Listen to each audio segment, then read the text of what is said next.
Es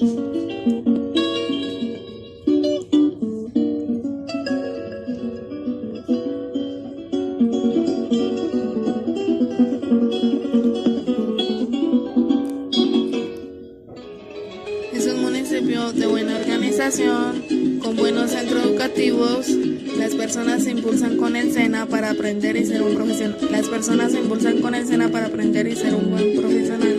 Lo educativo es un proceso en el que todos pasamos para tener buena educación.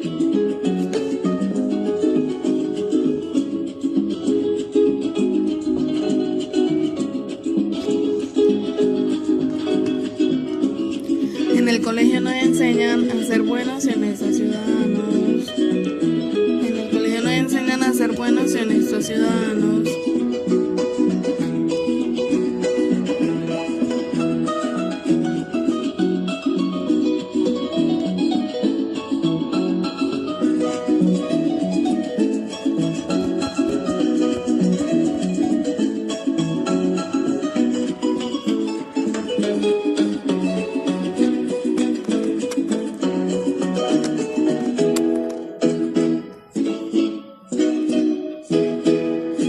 Con la universidad podemos promover y ejecutar programas para sectores protegidos de la población.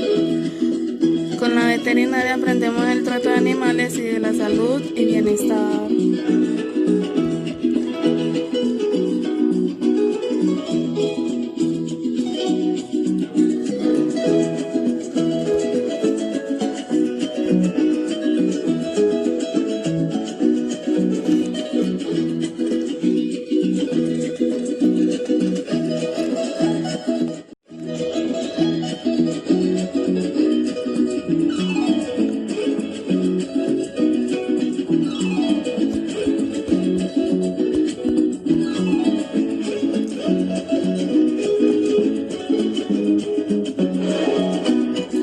La agricultura es lo primordial para el sostenimiento del ser humano.